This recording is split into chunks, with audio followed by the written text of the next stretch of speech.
I've talked here a number of times about how tourism to the United States has been significantly down since Trump came into office and started, insulting and attacking neighbours like Canada and allies like the UK and Germany and France and, well, just about everybody.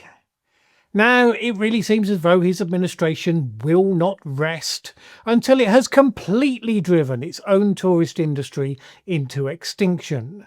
Trump's Department of Homeland Security today published a note declaring its intention to require visitors from countries with visa waiver schemes, so countries previously considered friendly, to disclose the past 5 years of their social media history before they can get in. This would be what they describe as a mandatory data element. As with current visa applicants, social media handles would have to be disclosed and those accounts set to public so that they could be seen. Also, you need to share telephone numbers from the past 5 years, details of family members and so on.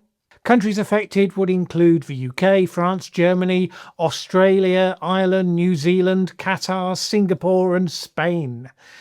What might they be looking for in your social media history that would turn out to be the red line that would see your entry to the fabled garden of Trump's America refused?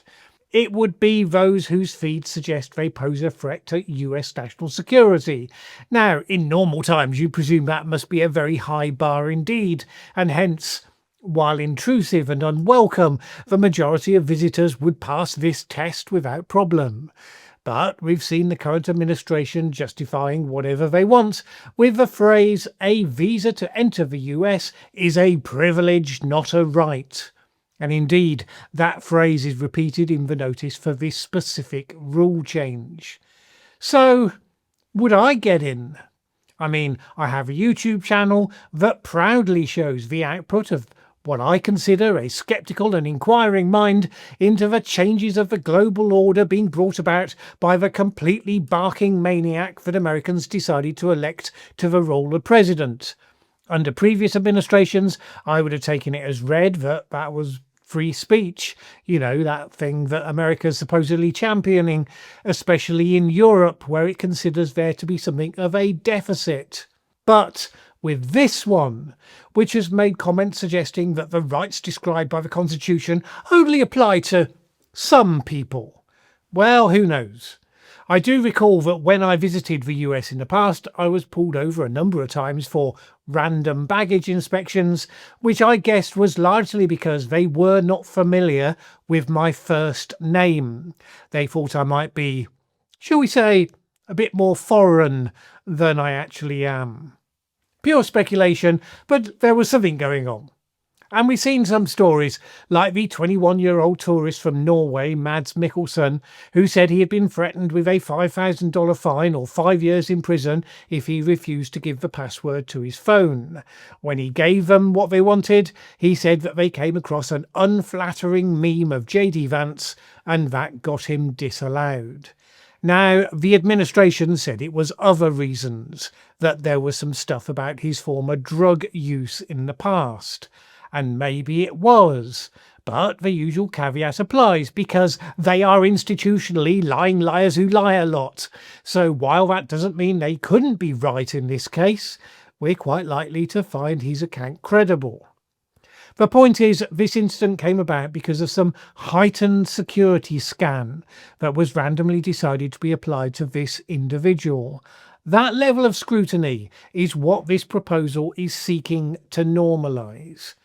There was also the incident back in March where a French scientist was denied entry to the United States after authorities found his personal opinion on the Trump administration's research policy on his phone. And border guards also turned away an Australian writer after interrogating him about his views on the conflict in Gaza. And British traveller Sam Hamdy, who is a pro-Palestinian activist from London, he was arrested and held for 18 days before being deported. During his detention, he said he was denied medical care. Now, likely there was some degree of overzealousness on the part of the specific officials concerned in those cases, because if it had been a hard and fast ruling that criticisms of Trump automatically marked people out for rejection, you'd think we'd have had a flood, not a trickle, up to this point. But you end up asking, why is this change coming about now? Does the administration really believe that all these terrorists are flooding into the country from France or Germany or Australia? Or is this a process of setting up the system for filtering people out based on an expansive agenda, but starting very light touch at the start? So you can gradually ratchet it up over time, probably not much noticed as you do so by the media. The other question is, what would this mean for the levels of tourism into the United States? Would people who'd planned to vacation in the US, because some people still want to, would they see this requirement as overly intrusive?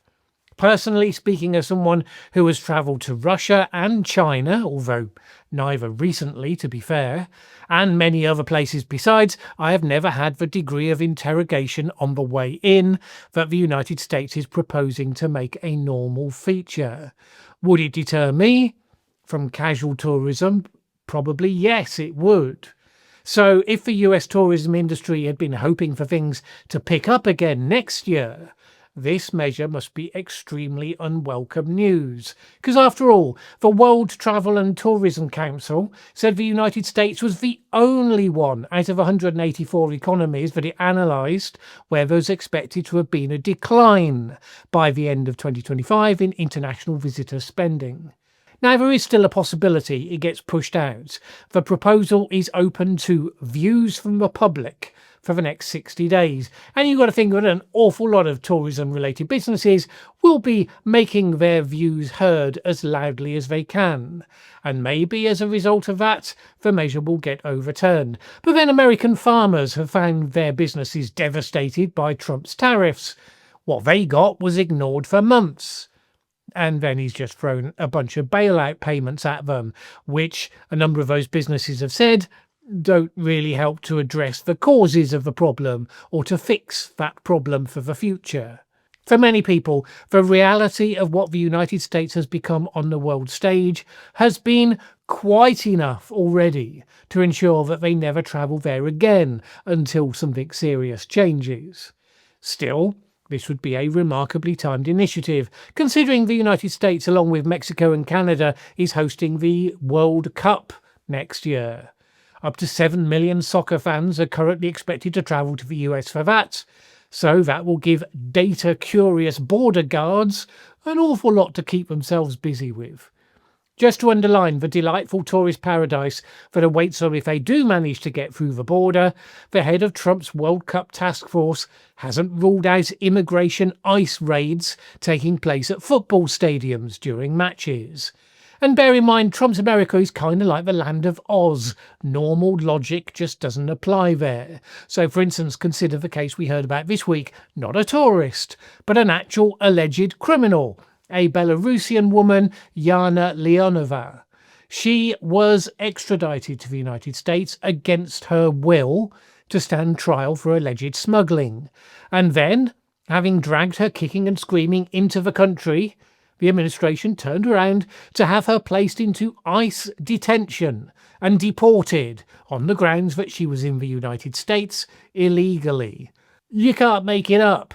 A situation a federal judge described as Kafkaesque. It's unbelievable we're even having these conversations, he added.